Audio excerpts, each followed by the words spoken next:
So the question is this Article 5 convention for the purposes of amendments, is this an indispensable tool or is this a risky diversion? Or at least that's the two-word phrases that I've come up with to pose the question. So last week we heard that it's an indispensable tool. It's the tool the founders gave us for reining in an out-of-control federal government, and the runaway convention aspect is a very minor concern, and that the states have control of the process because it's not defined in the Constitution, therefore constitutionally the states should take control of it and they have the authority to do so. He probably said some other things, but that was the key points that I got out of what he said, and I'm offering that as a summary. So here the counterpoint, we have Larry Greenlee today of the John Birch Society presenting. The John Birch Society for decades has opposed calls for constitutional conventions through the Article 5 process. And I think they have a deep history of opposing this and lots of valid reasons. So it's worth listening to this counterpoint. I understand the subject is a little bit more complicated maybe than we're used to dealing with. There's a lot of things to consider, but very important that we do so. This is the Constitution and also the future of our country. So without any further prefacing remarks, please join me in welcoming someone familiar to many of you, Larry Greenlee.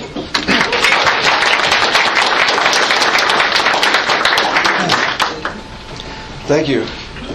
I have a standing request from my wife to not look so grim, so I always try to work on that, but I forget it right away. I always do. So I'm on the side of the risky diversion description of Article 5 conventions. So I have a problem where I fell in love with my slides. I have a lot of slides. I'm going to try to go through some of them really fast so you won't see much of some of them. I'll try to summarize them or skip a few, trying to get through so we have some time for questions afterwards. So it's going to have to be a fast pace or I can't get all the way through. The more interesting stuff is toward the back of the last part. Can you hear me all right in the back? Need more sound, Bill. Now can you hear me? Better? Better? Okay, good. Okay, false hope and promises that can't be kept. Why state legislators should vote against calling for an Article 5 convention. So that's the title. We'll be describing what that means. I always feel like in a talk like this I should at least mention and show you what Article 5 looks like, because if you've never seen it or haven't thought about it too much, you need to know that's what we're talking about. The whole time here is Article 5. And the part we're talking about is the second method. The first method of amendment in Article 5 of the Constitution is where Congress, both houses of Congress, propose an amendment, and that's then sent to the states. The second way is on the application of the legislatures of 2/3 of the states, Congress shall call a convention for proposing amendments.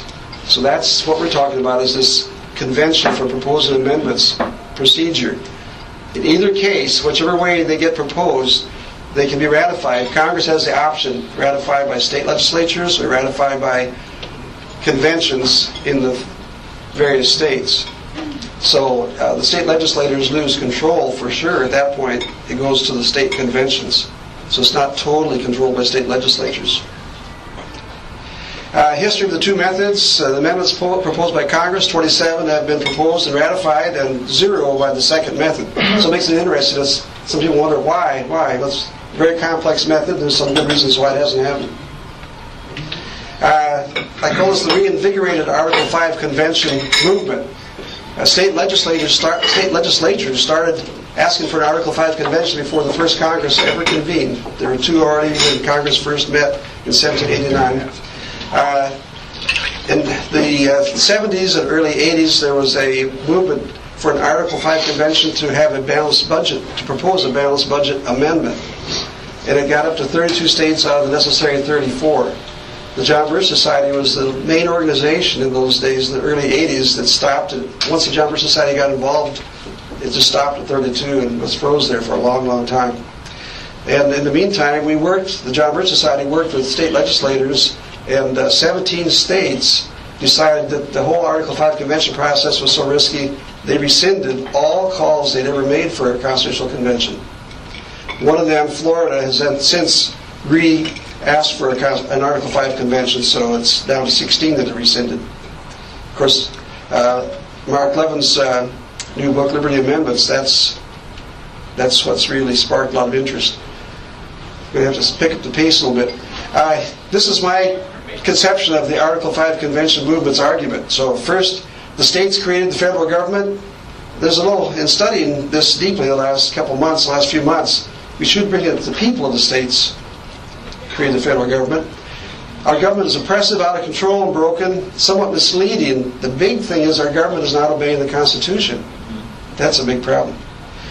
Changes to the Constitution are required. We say false.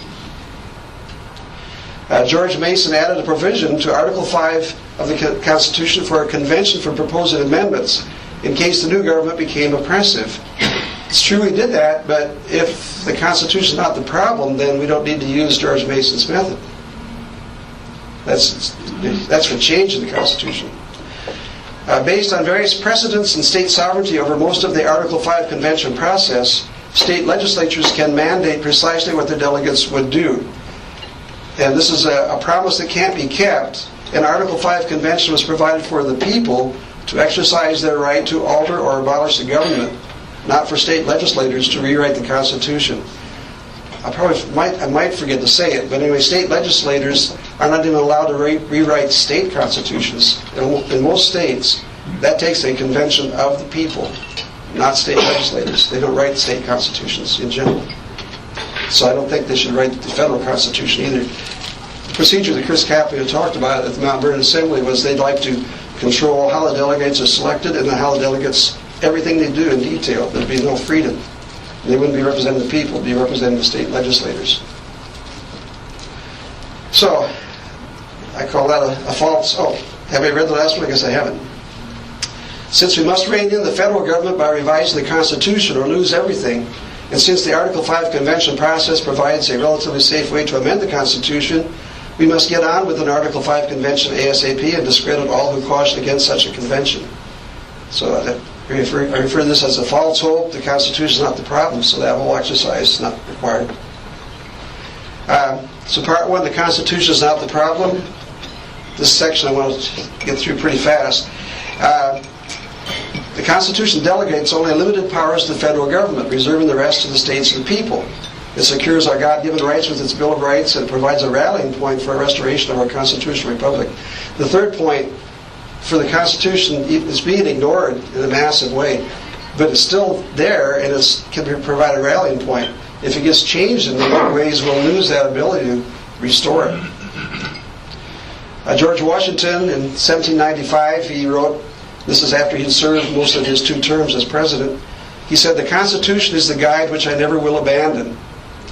And this next quote from the farewell address in 1796, as I researched this presentation and so on, this really sums it all up, but of course you can't tell unless you go through it. The basis of our political systems is the right of the people to make and alter their constitutions of government. But the Constitution of which at any moment exists, till changed by an explicit and authentic act of the whole people, is sacredly obligatory upon all. You'll see that first part about the right of the people to make and alter their constitutions. That's a big part of what I'm going to be talking about. And then the idea of the Constitution until it's changed by an explicit and authentic act of the whole people. That's what I mentioned about the state legislators. If they control the whole process, the picking of the delegates, what the delegates do, that's probably not going to qualify as an explicit, authentic act of the whole people. This is George Washington, the farewell address later on. He says, if in the opinion of the people the distribution or modification of the constitutional powers be in any particular wrong, let it be corrected by an amendment in the way in which the Constitution designates. But let there be no change by usurpation. For through this, in one instance, may be the instrument of good, or though it may be the instrument of good, it is the customary weapon by which free governments are destroyed. So anyway, way back over 200 years ago, just looking forward, George Washington described exactly what happened. We have this Constitution. The people are going to usurp the powers. They're going to wrongfully assume powers they don't have in the Constitution. We know this happening all the time with Congress or with the President. So usurpation. So Another quote from James Madison. This is where I'm going to have to pick up some time. Parchment barriers. The idea is you have a written constitution. Can the written constitution enforce itself? Not much of a chance. It's a piece of parchment, paper. Our government depends on the virtue and intelligence of the voters, according to James Madison. In this quote from he spoke at the ratifying convention in Virginia to ratify the Constitution. He says, "But I go on this great Republican principle that the people will have virtue and intelligence to select men of virtue and wisdom. Is there no virtue among us? If there be not, we are in a wretched situation. No theoretical checks, no form of government can render us secure. To suppose that any form of government will secure liberty or happiness without any virtue in the people is a chimerical idea, an impossible idea." So anyway, I can't linger on it, but it's so true. I just want to mention the office holders, congressmen, the president, state legislators all take an oath to support and defend the Constitution. It's explicitly part of their job. At the presidential level, we see just continuous usurping of powers. Things like ignoring advice and consent, creating laws outside of the congressional process, government by waiver, on and on. It just goes on and on. But Congress is not free of these problems. They are creating legislation that's not authorized anywhere in the Constitution. Healthcare, foreign aid, education, and so on, not in the Constitution. Not for them to do. Why the rampant usurpation of powers? This is the slide that really, so much of what I'm talking about, the power, the influence, everything is what we're talking about here. Powerful organizations and individuals have increasingly influenced the outcomes of elections over the history of our nation, so that federal officials are less and less held accountable to the Constitution by the voters. Let's call them the powers that be, or special interest groups. Examples of the powers that be: news media. Just think of each one. Each one is a whole world of problems that we have. Some of these they work for the good. Most of them are on the bad side. News media, the courts, educational institutions, political parties, labor unions, business associations, grassroots organizations, foundations, internationalist organizations, religious organizations, wealthy campaign donors, revolutionary organizations. These groups have one thing in common. Most of them are masters at creating an alternate reality. For example, with global warming or free trade, global warming is mostly on the side of the Democrats, where they create a kind of mythology that makes people think that it's okay to have certain laws passed on energy and so on that they shouldn't be doing. In free trade, we're led to believe by people on the Republican side that this is about jobs and the economy, but free trade agreements of the last few decades have been about merging nations into larger and larger blocs. The European Union was a free trade area of Europe. Now it's 28 nations under a central government, and they lost their independence in the process. Well, I see this is a tough one to get past fast. This is a diagram I made up for nullification. So just generally, the 13 states, the people of the 13 original states created the Constitution. The Constitution has the enumerated powers for the federal government, so the federal government is like the agent of the states.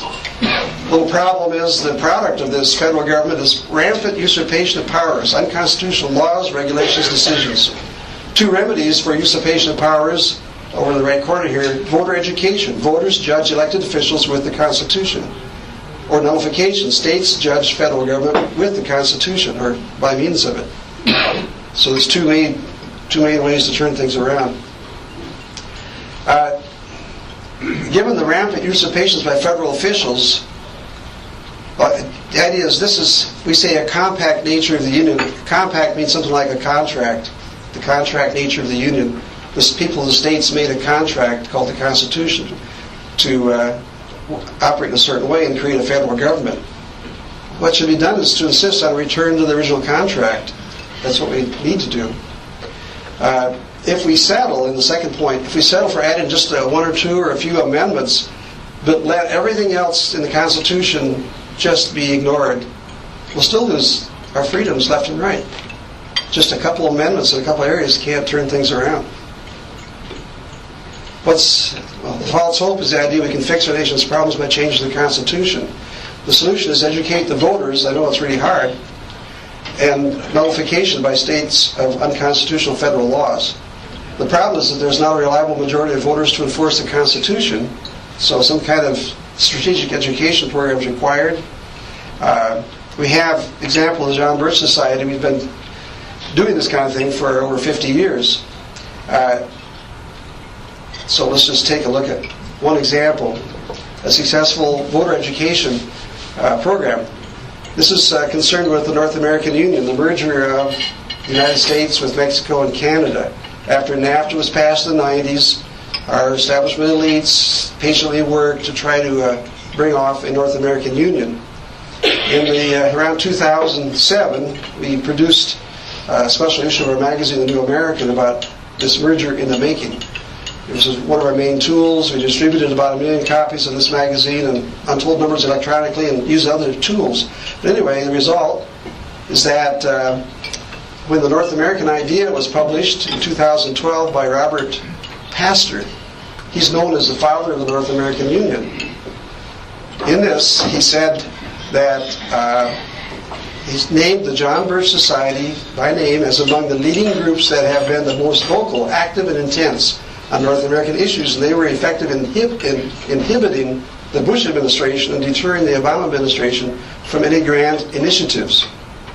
So that's nice to hear that we had an effect, and he had to admit it. Part 2, so we did make it, but not the time scale I was hoping for. The unlimited nature of an Article 5 convention. You've heard about runaway conventions and so on. This is what this is all about. The political philosophy behind the founding. We have George Mason here. He was known as the penman of the American Revolution. Northern Virginia, he was kind of a neighbor of George Washington. I went to George Mason University for a number of years in history. Anyway, he's a great founding father. Here's what he said in the Virginia Declaration of Rights, 1776. They came out just ahead of the Declaration of Independence. His philosophy, our philosophy, is that people are sovereign. We always talk about it. People are sovereign. The people that are in office are our employees.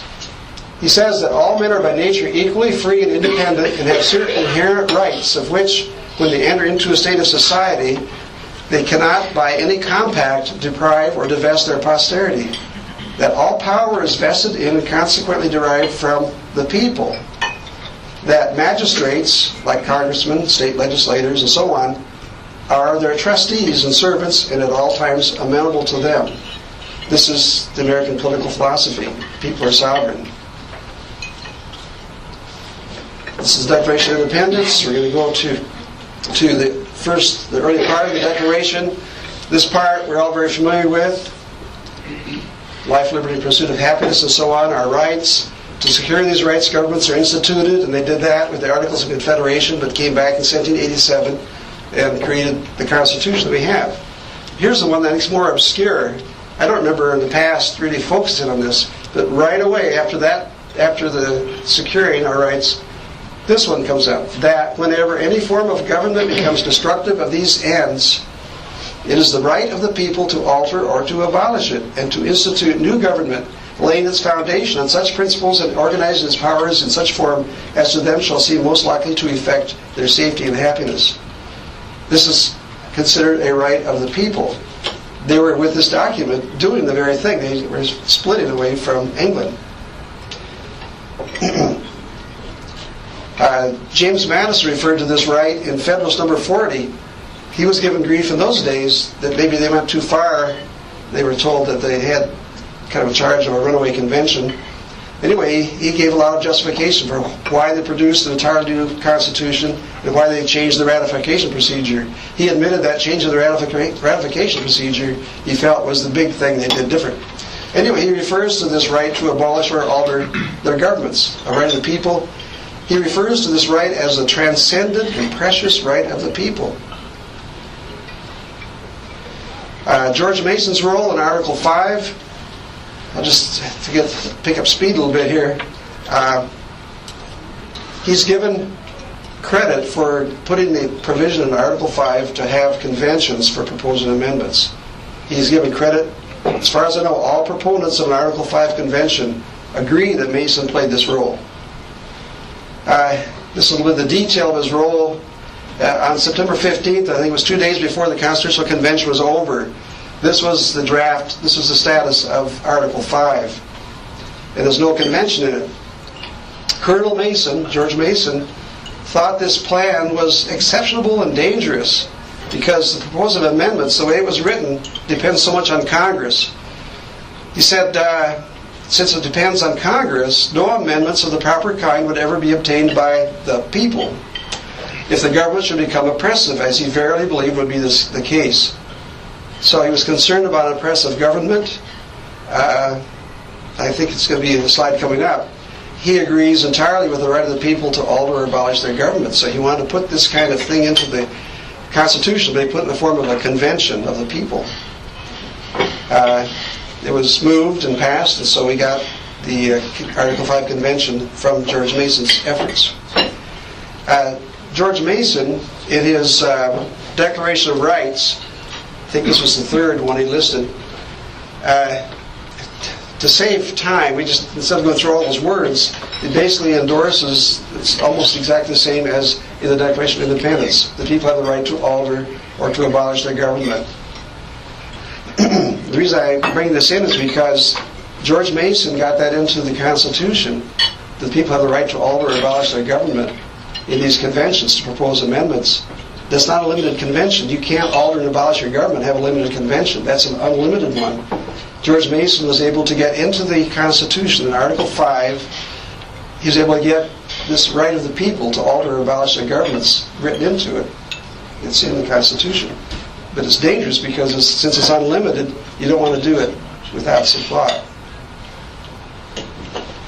Do we still have the right to alter or abolish our government? So the Declaration said we have that right. The Ninth Amendment says that with the Constitution, the enumeration of certain rights shall not be construed to deny or disparage others retained by the people. I think we still have that right, the Declaration. The 10th Amendment, powers not delegated to the U.S. by the Constitution or prohibited to the states are reserved to the states respectively or to the people. Chris Kappinga here last week and in a Mount Vernon Assembly FAQ document that was sent out by Chris Kappinga and 4 other state legislators, in that FAQ statement and what he said last week, he doesn't, when he quotes the 10th Amendment, he leaves out the part about the people. He says the states have the right because the government, it wasn't given to the federal government, so we have the right. He forgot that the people have rights. Expert witness regarding Article 5. James Madison wrote a letter November 2nd, 1788 to George Tuberville about New York and Virginia were talking about having an Article 5 convention even before the first Congress met. And in this letter, it's very clear. Some people have denied that Madison's letter here was about an Article 5 convention, but it absolutely is. He mentions it by name. He talks about if you're going to have a convention, you can have unanimous consent of the parties, the states, or you can go to the application of 2/3 of the state legislatures if the forms of the Constitution are to be pursued. Anyway, he's talking about, we're discussing a convention that would be either unanimous or by Article 5. It says, if a general convention, which means all the states, called by unanimous consent or by Article 5 is what he's talking about. If this convention were to take place for the avowed and sole purpose of revising the Constitution, it would naturally consider itself as having a greater latitude than the Congress appointed to administer and support as well as to amend the system. He's saying this convention would feel like they were of more importance and higher level than Congress. It would no doubt contain individuals of insidious views who might have a dangerous opportunity of sapping the very foundations of the fabric. The reason why I use this quote is because it shows he considers this convention so unlimited that certain individuals in it could sap the foundations of the fabric. He means change the Constitution pretty much completely. That's the danger. Jefferson, in December 25th, 1788, in a letter, he was talking about New York and its efforts to have an Article 5 convention. Says New York has written this letter about the other mode of have a convention by the other mode. provided by the Constitution, that is to say, to assemble another federal convention. In this way, which would be an Article 5 convention, in this way the whole fabric, that's the Constitution, could be submitted to alteration. Unlimited process. Article 5 is an unlimited process.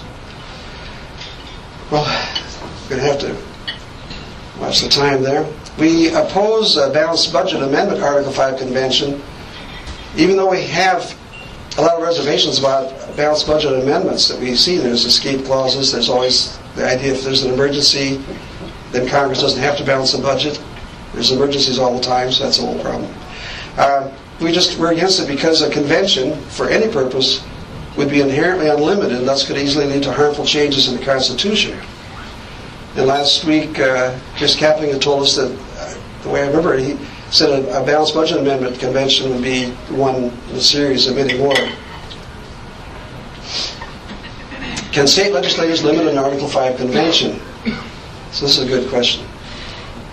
The right of the people to alter or abolish their government is included prominently in the Declaration of Independence. We went over that.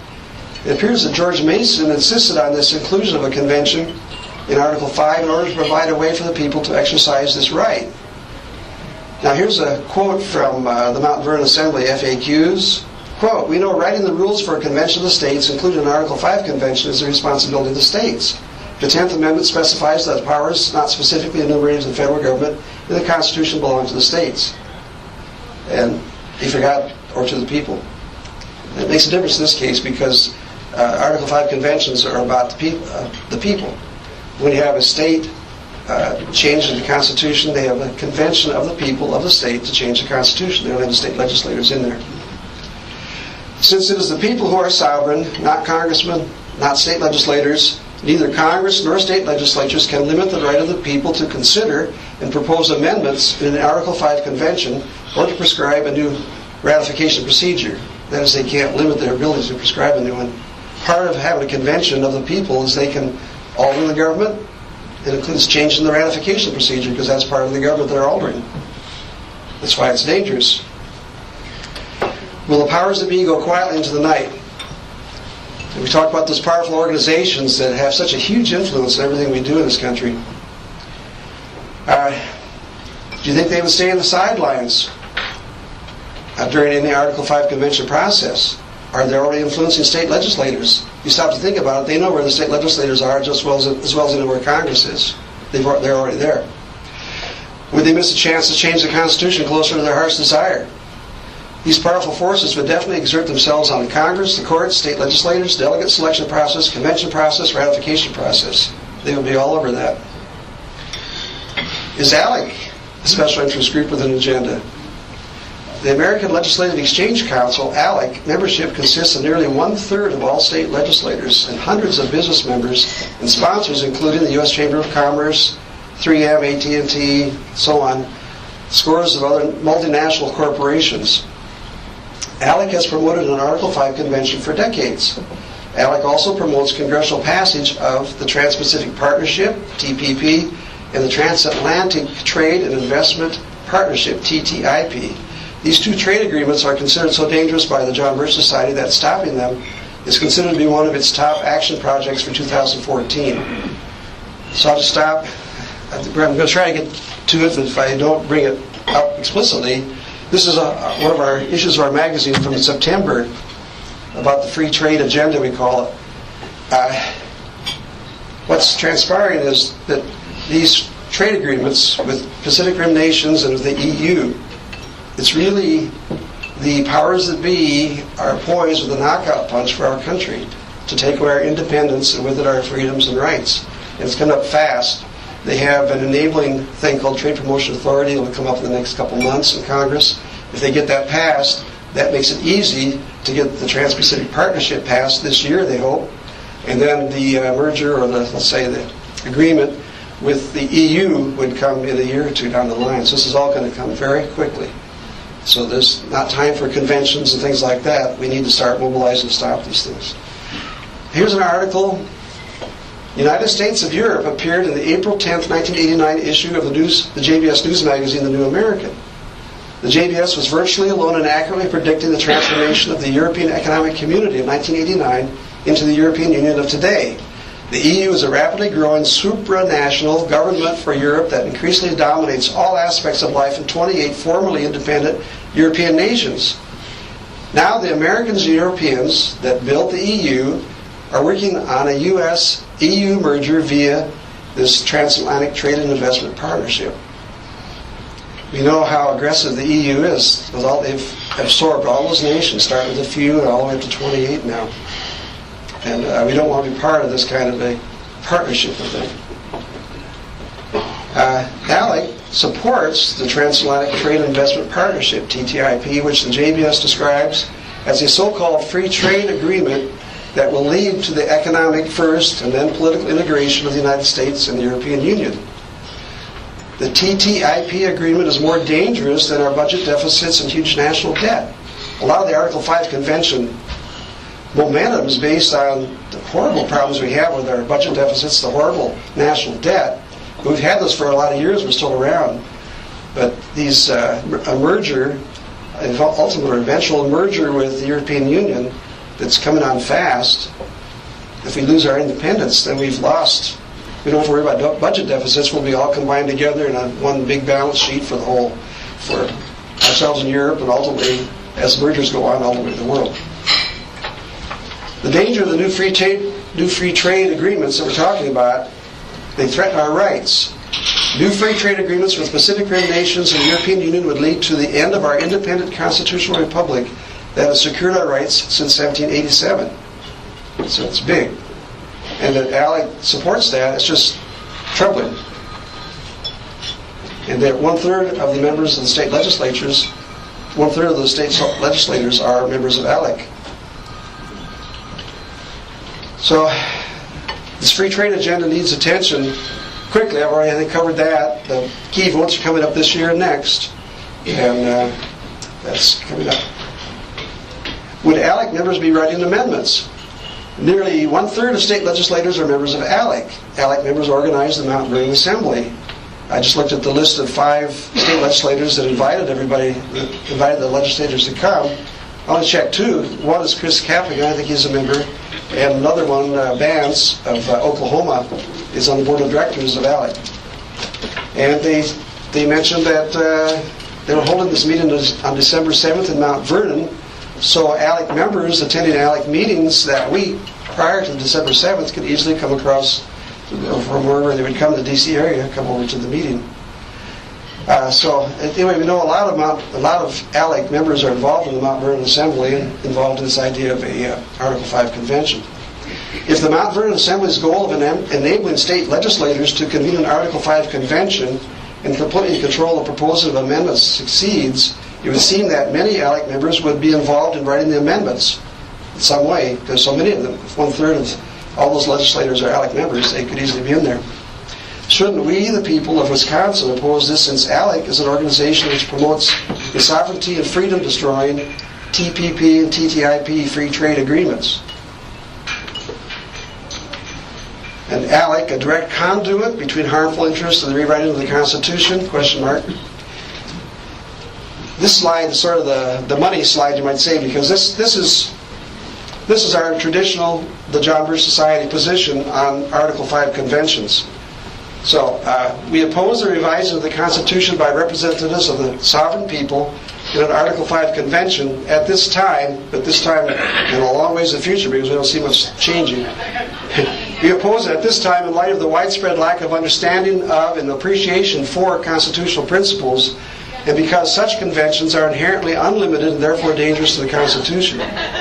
That's our traditional stand. We've been saying this for 30 years or so. The second one takes into account the new situation with the state legislators aggressively preparing to completely control this process. We also oppose revising the Constitution in an Article 5 convention where the delegates would be completely controlled by state legislators, as proposed in the Mount Vernon Assembly.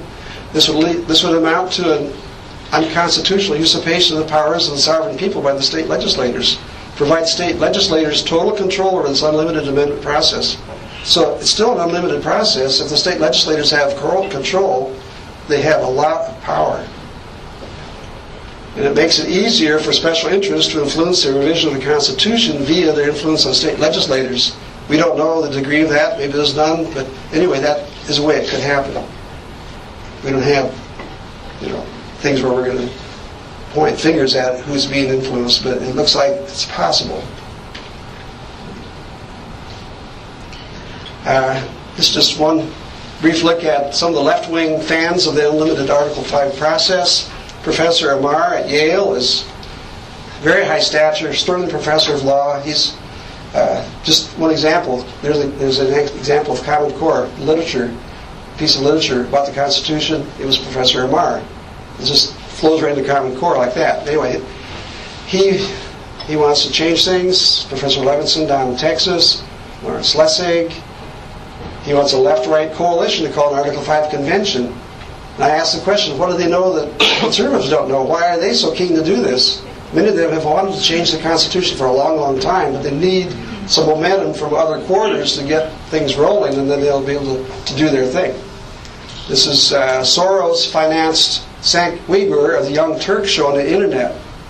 He's got an organization to generate grassroots pressure for an Article 5 convention.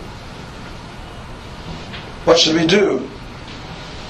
The first order of business must be a powerful, it's got to really be powerful, voter education program that begins the process of electing enough constitutionalists to Congress and state legislatures to hold elected officials at all levels accountable to the Constitution. It has to be big, but we have to remember that no matter what changes, let's say we change the Constitution, if the voters don't make the elected officials adhere to that Constitution any better than they're doing now, it's not going to work. So we have to get around to somehow influencing, getting the voters to elect better people. Otherwise, no Constitution will work. State legislators should nullify unconstitutional laws. This is where state legislators, we applaud them. If they nullify, they're upholding the Constitution. So this voter education, nullification, and so on will be hard. There's no easy way. It's just, I think everybody knows there's no easy way to turn this thing around. It's been coming on for decades, a century or two. So we say, convince state legislators to vote no on Article 5 conventions. They are unnecessary and dangerous. Americans who value the Constitution should reject the false hope and the promises that can't be kept, represented by the Article 5 movement. In these troubled times, the Constitution is our most precious asset. I mentioned we can rally around the Constitution. It's just great. We want to keep that, and we don't want to see it changed in a big way. Once lost, we may never recover it. So that's it. Thank you.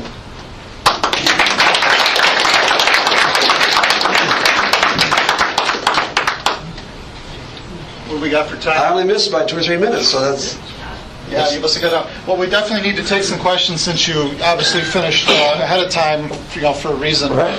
I don't know if I have this question quite worded right, but I'm going to interject one, and it'll give you guys a chance to collect your thoughts. I want you to talk a little bit more about this general convention, conventions being the product of the people versus the people of the states versus delegates from the states. Do you understand what I'm saying? Yeah. There's something about that bothers me, and I can't put my finger quite on it. I can tell you right now, my instinct is I want to believe that this Constitution results from delegates from the states, because if it's just an act of the general will of the people, that scares me to death. So, anyways, elaborate on that, especially as it relates to, I mean, it has big implications for the argument here, if you look at it. The idea of the people as a sovereign, that was fairly new at the time our country was formed. And when I was doing research for this, the scholar said that the idea of a convention of the people was an invention of the Americans. We invented the idea that to have a legitimate government, you have a convention of people, the representatives of the people. They create a constitution, conventions of the people ratify it, and things like that. So, but in our system, we've always done it by state. So I wasn't talking about a general constitution, a constitutional convention of all the people in general, but by state, the people of the states. That's how we were first, how our country was created, as the people of the states. And when it was ratified, the Constitution was ratified by state, by the people in each state at a convention of the people with representatives at those conventions elected especially for that ratification. Isn't that what our state legislators are now, all representatives? They're representatives, but in constitutional, if you go back and look at the thinking is the legislators are elected to do legislation, a lot of different things, but when it comes to having a new constitution, it's much better, it's more legitimate, authentic, the way they talk, to have new representatives chosen from the people for the specific purpose. That's the differentiation they make. But this is one red herring that's going to be thrown in front of our face in order to divert our attention to what you're saying. I'm sorry, I couldn't. This is going to be a red herring dropped in front of our face to divert us from what you're saying, which a true representative of the people should be elected from the people for that specific purpose and not our state legislators. So they're going to argue the other way. They're going to argue precisely what I say. Yeah, anyway, that's the way it's been for most of our history. Is that I know I'd like to go back and verify this, but Thomas Jefferson was troubled because in Virginia, the Virginia legislature enacted the Constitution. He knew that was wrong. It should have been a convention, but that's the way it turned out. They went ahead and did it, and it was done. But he always regretted that. Yes? For the Constitutional Convention of 1787, do you know how the delegates were chosen for that specifically? Were they state legislators at that time, or were there delegates at that convention that were not state legislators? I think they were appointed by the state legislatures. They were appointed and sent. It's not as ideal if you want to think of them as being the people, we the people, but they were appointed for a special purpose by the state legislatures. But they weren't themselves state legislators. I think some of them might have been, but they were not. But not all of them. They were not given instructions as to what they could do. They were fairly open. They were able to do what happened, that is, to create a new constitution, without day-by-day instructions from their state. Yes? Last week when Representative Topanga was here, I pressed him on this call for a constitutional convention, whether this is a constitutional convention or not. And we went back and forth a little bit. He came back initially with the rules of the convention and the deliberation of all that. But the question that I had was, is this a constitutional convention or not? And finally he admitted that he says, no, this is not a constitutional convention. And the thing he calls convention of the states? Right. Yeah, because in their build-up for their invitations to Mount Vernon Assembly and so on, it makes it sound like they're trying to create a new institution called the Convention of the States. Not this thing in Article 5, but an ongoing Convention of the States, which seems then would become an Article 5 convention when certain things happen. But anyway, it seems like it's two different things. But that's his response. But the fact is, he's calling for everything according to Article 5 in convening this convention. And so when you have a sufficient number of states that call for a convention, Congress is obliged to call that convention, and it is convened. And so, by definition, this is a constitutional convention, and he told us last week that no, it's not a constitutional convention. And so I find that very troubling. Did he say those words, not a constitutional convention? Right, at the very end. Right. That's those are considered the same thing as an Article 5 convention. Constitutional convention's been used for decades or a century or more as the name for Article 5 conventions. But we saw the same sort of thing back in 1994 when Governor Mike Leavitt called for a conference of states in Philadelphia, and he wanted the state legislatures to send delegates to this meeting in Philadelphia to discuss the federal problem that we had with the balanced budget, with our runaway spending, and it's the states that need to come together and do this. And once we have 34 states that will call, and send delegates, then we would convene the meeting in Philadelphia. Well, the John Birch Society said, well, we have a concern with the state legislatures sending delegates, voting on a resolution to send them. It's okay to have the meeting, but you are doing exactly what they did in 1787 and convening a convention. And so we told Governor Mike Leavitt, he said, why don't you convene the meeting without the authorization from the state legislatures. And he said, no, we will not do that. If the state legislatures don't do that, then we will not convene the meeting. They didn't get the sufficient number of states. The meeting never took place. And it is the same sort of thing in 94 as what we're seeing proposed right now. So there's nothing wrong with state legislators meeting, but if they meet in such a way that it mimics the original constitutional convention, it could be taken that way. Well, yeah, what are they doing? They want all these states to get on board, the legislatures, to pass, a call for this meeting. It's the same thing. Yes? Two quick questions. One, you mentioned ALEC several times. Wasn't that, historically, hasn't ALEC been a conservative organization? That's the first question. And then second is just on nullification. Don't we have the same inherent problems in nullification on the state level that we do with our U.S. Congress, in that ultimately it's who we put in office is who's going to do the work? In the sense that you can ask the state legislature to nullify, but if you haven't got people now, it's not going to happen. If you haven't got good, strong constitutionalists, then it still won't happen on the state level. You're right. Then the first one, ALEC, I thought they were. It's a case where within Republican circles and organizations, you have different degrees of conservatism. Some maybe are considered more rhino, establishment Republican, and so on. But you have multinational corporations involved. If they talk about these free trade agreements and so on, then that's the dangerous part of republicanism, is the free trade agreements. I just didn't know if there was a shift at some point. That's why I was asking. In terms, they're considered a free enterprise oriented, especially business oriented, and have a lot of good things they do for sure. Yes. So that brings up a good point, that it's really important for people to understand the difference between the pro-business label is thrown out there to mean people that are pursuing corporate interests, which are completely different than free trade or free enterprise people, which are really what small business people are, which really has very little representation.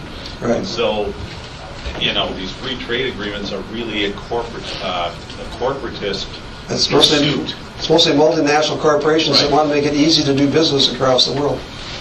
Yeah, by sacrificing the rights of the rest of the people of those countries. Right, that's what it is. Any more? Ed? A lot of interesting points made here today. I don't know how the group feels.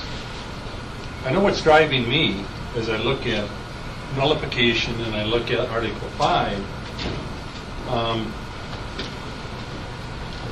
Our debt is a very ominous threat to the survival of this country. If, in fact, there is no way to basically stop the ongoing proliferation and growth of the debt, then I suspect many would agree with me, our future is sealed and doomed. So what's driving me is trying to find a means by which we address that. Because I don't believe you got a lot of time. If I was to guess, if it's not addressed, hey, I'm no economist, I'm no great brain, but I'm going to say 5 years from now, if it continues the way it's going, we won't have to have these discussions at all. So having said that, where I'm struggling is if we can't bring together a process by which this is addressed. Obviously, Article 5 of the Founding Fathers, they had something in mind when they put that in here, where it wouldn't be there. And you got nullification, and hearing our friends over here just a second ago, even at the state level, it would appear legislators are not obeying our state constitution left and right. Not only are they not enforcing the role and the rights of the state as defined by the U.S. federal constitution, when the DNR, for instance, or some of us would argue with Common Core, the DPI comes along and says to the local school boards, pardon my language, everybody, but screw you, we're going to tell you what to do. You know, the big problem we've got is how are we going to bring any enforcement on these issues, and what amount of time do we have to deal with them? And I have to tell you, where my head is at, I'm ready to take some risks that a couple of years ago I wouldn't have taken because of the threats that I see coming. So Unless you get a lot more voters, you know, a certain slice that could swing over to the right side in elections, unless you do that, there's no gimmick there that can fix it, because the voters will, if they have the majority yet, they'll find ways to override through the courts, through Congress, and so on. It's very hard to sort of slip something past them and fool them, and all of a sudden they're going to have to obey the Constitution. If you haven't got a lot of voters thinking that way, then it won't happen. So what do you think the odds are of getting the voters to think that way, the right way? If there's, in certain situations like these free trade things, there's a chance there, because some of the traditional liberal organizations, unions and so on, are very skeptical about these free trade things because so many jobs are lost and things like that. So there's coalitions that can be built on certain key things, at least, to help it from going bad. And there's a lot of interest in the debt and so on, that maybe there can be something done if it's described a little differently. But of course, the thing we're up against is just promises were made with the different entitlement programs. It's just like hard. Which is the essence, of course, of the battle with Common Core, probably. Entitlement programs, race at the top, no child left behind. All money. Yeah. So,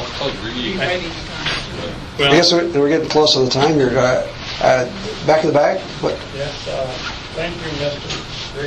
Greenlee, for coming and trying to clear this up in such a short time as available. I always heard that an unlimited constitutional convention would be just a free-for-all, with the libs winning, the dark side. When we wouldn't even recognize the Constitution if all these groups got together.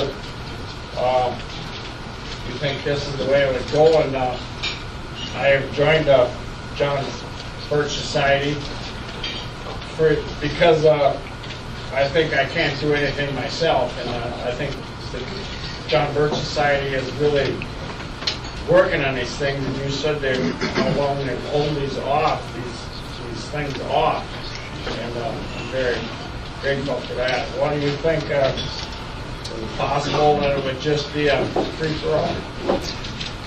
I think there'd be a high probability that there'd be a lot of liberals and progressives and so on involved, because there's still a lot of states that have, in their state legislatures, are still controlled by the Democrats and so on. So it wouldn't be a pure constitutionalist Republican meeting.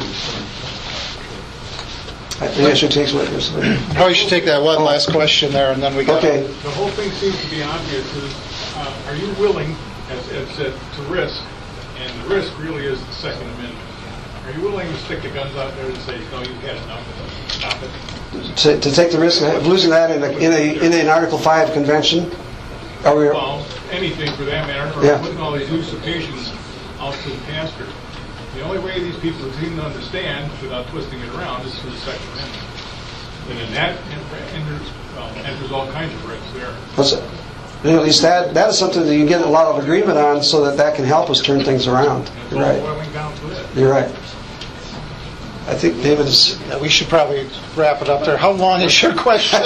Sure.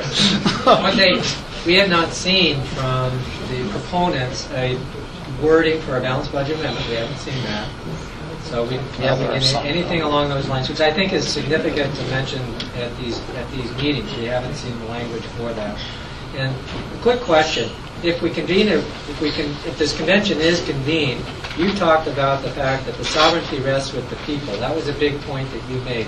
Could the outcome of a constitutional convention and put at risk the sovereignty residing with the people? This is the only nation in the world where that is the case. Other nations, that sovereignty resides with the government. Would we lose the sovereignty with the people, and could that be shifted to the government? Is that at stake? It's definitely possible. I think if you had the wrong people involved, it could shift it to that, right? Right, okay, thank you. All right, we got to stop. There's so many things to talk about here. I guess we really should do this at an evening where we got more time or something. I don't know. But anyways, thank you, Larry. Well, Thank you.